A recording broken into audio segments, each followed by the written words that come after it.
कि इस देश में बिहार ही एक ऐसा राज्य है जहाँ के नौजवानों ने अगर संकल्प ले लिया तो निश्चित तौर पर भारत में बदलाव होगा। दुनिया की कोई ताकत रुकावट नहीं डाल सकती। यही धरती है नौजवान साथी। जब पूज्य बापू महात्मा गांधी निराश और हताश हो गए थे, पूरे देश में दौरा करने के बाद जब अपने गुरु गोखले से मिले थे तो निराशा हाथ लगी थी, हताशा से उन्होंने अपने गुरु गोखले से कहा था कि मेरी इच्छा है, मैं तो चाहता हूं कि देश गुलामी की जंजीर से मुक्त हो। गुरु गोखले ने कहा हिंदुस्तान का दौरा आपने किया? कहा मैंने तो पूरे हिंदुस्तान का दौरा किया, लेकिन मुझको कहीं से भी आशा नहीं दिखती है। कहा जाओ बिहार की धरती पर।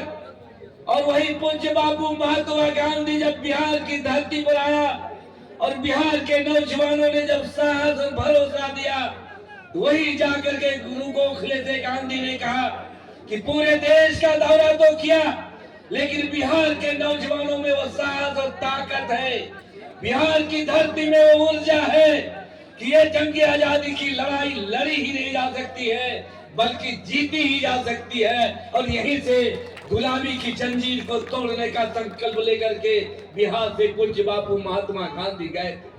नौजवान दुख के साथ कहना पड़ता है कि आज हिंदुस्तान में बिहार के नौजवानों का जो तकदीर और मुकद्दर है वह कैद हो चुका है।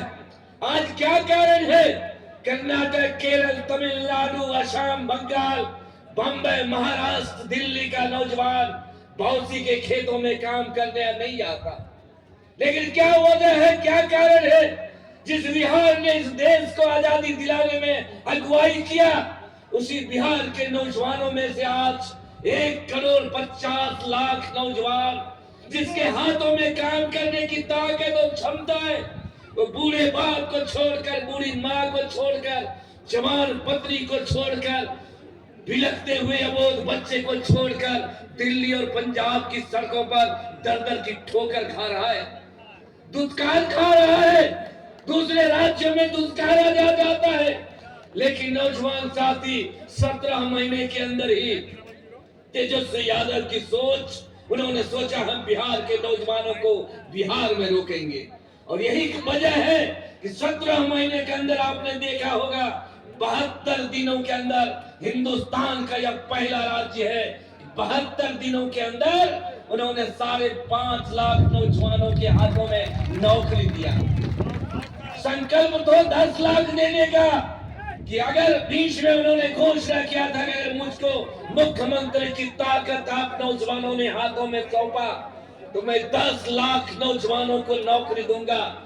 जैसे ही डिप्टी सीएम का पद उनको मिला, उन्होंने शुरू किया और 5.5 लाख नौजवानों के हाथों में नौकरी दिया।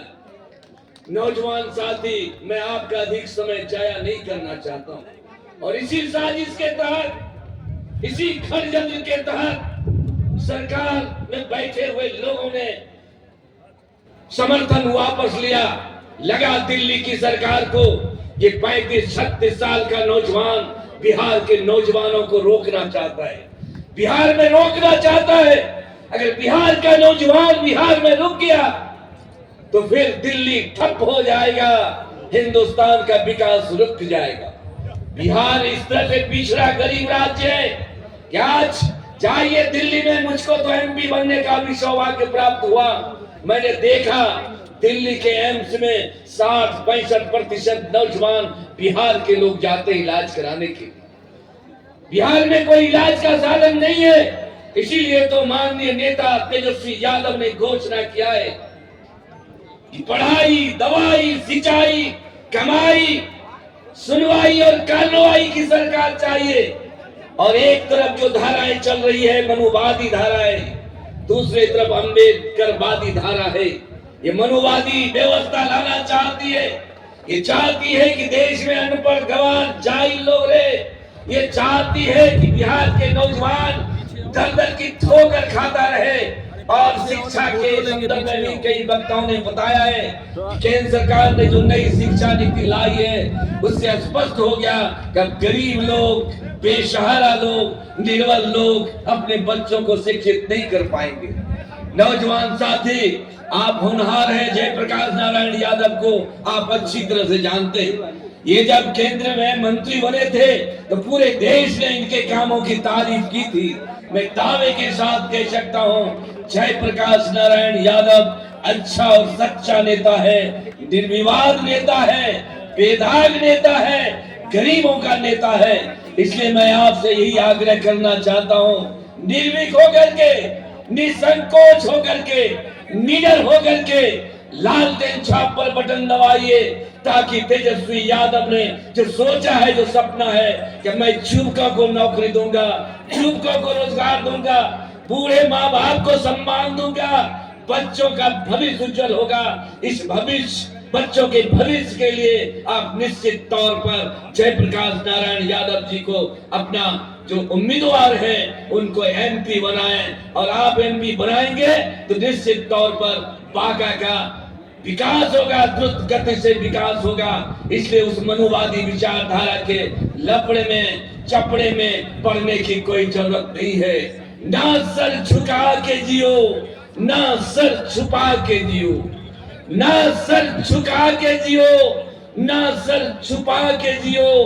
जिंदगी का एक दिन कम ही जियो, मगर लालटेन को जिता के जियो, लालटेन को जिता के जियो। इन्हीं शब्दों के साथ आप सभी लोगों का अभिवादन करते हुए अपनी वाणी को विराम देता हूं। जय हिंद, जय राष्ट्रीय जनता दल।